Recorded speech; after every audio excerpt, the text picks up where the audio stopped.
Dude film समीक्षा। प्रदीप रंगनाथन की नासमझी इस जनरेशन जेड प्रेम कहानी को और भी सशक्त बनाती है।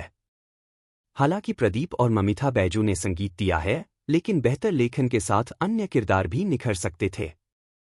अगर आप प्रदीप रंगनाथन या साईं अभ्यंकर हैं, तो यह और भी निराशाजनक हो सकता है।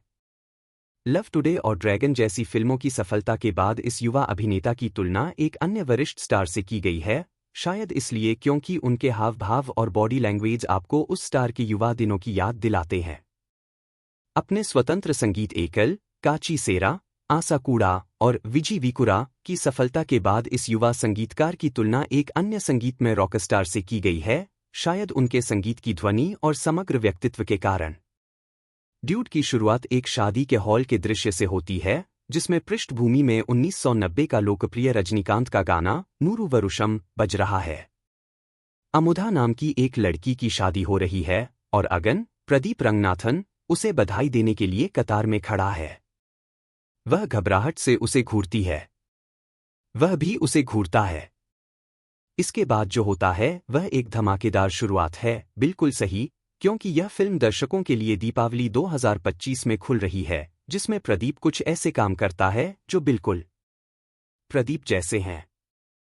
उसकी नासमझी, अगर आप उसके प्रशंसक हैं तो एक खासियत, और अगर नहीं है तो झुंझलाहट का कारण हर बार जब वह आता है तो स्क्रीन पर छा जाती है, और यह शुरुआती दृश्य उसकी स्क्रीन उपस्थिति का प्रमाण है।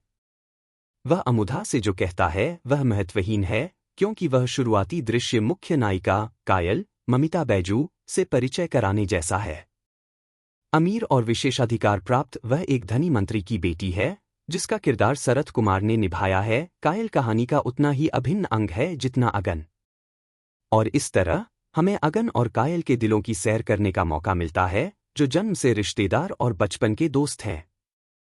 वे सबसे अच्छे दोस्त रहे हैं और लगभग हर दिन एक दूसरे से मिलते हैं। वास्तव में कायल अगन द्वारा संचालित सरप्राइज पार्टी व्यवसाय का भी हिस्सा है, लेकिन कहीं न कहीं दोस्ती प्यार में बदल जाती है। और आप जानते हैं कि ड्यूड किस ओर जा रहा है। दिल के कष्टों के बारे में कोई भी फिल्म थोड़ी सुस्त हो ही जाती है, और ड्यूड ऐसा ही करता है, खासकर दूसरे भाग में, जब एक समय ऐसा आता है जब हम चाहते हैं कि मुख्य पात्र एक दूसरे के बारे में अपना मन बना लें। लेकिन इसका मतलब यह नहीं कि उनके अभिनय में जरा भी कमी रह गई है। जहां प्रदीप न केवल हास्य वाले हिस्से में बल्कि भावनात्मक दृश्यों में भी कमाल करते हैं, वहीं ममिता कई तरह के भाव प्रदर्शित करती हैं, खासकर जब वह एक शादी के दौरान रससाक्षी जैसी स्थिति में फंस जाती है। उनकी केमिस्ट्री ही ड्यूड को खास बनाती है। प्रदीप की पिछली हिट अश्वथ मारीमुथु द्वारा निर्देशित ड्रैगन या लव टुडे के विपरीत ड्यूड में एक कमी रह जाती है, वह है मुख्य पात्रों के अलावा अन्य पात्रों का लेखन। शरत कुमार की कहानी शुरुआत में तो उम्मीद जगाती है, लेकिन एक महत्वपूर्ण विवरण का खुलासा और फिर एक चरम परिस्थिति में हृदय परिवर्तन, सब कुछ बहुत ही सहज और अचानक लगता है।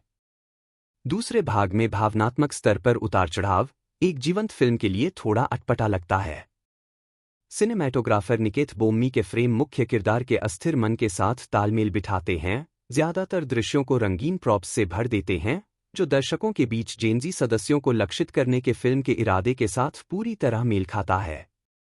लोकप्रिय उरुम ब्लड ट्रैक में कैमरा वर्क आधुनिक चेन्नई के लाइव लोकेशंस के लिए एक अच्छा श्रद्धांजलि है, जिससे तमिल सिनेमा आमतौर पर व्यावहारिक जटिलताओं और उत्सुक भीड़ को देखते हुए बचता है। साई अभ्यंकर संगीत के पीछे के व्यक्ति ऐसे धुनें पेश करते हैं जो स्वाभाविक रूप से परिवेश और स्थितियों के अनुकूल हैं।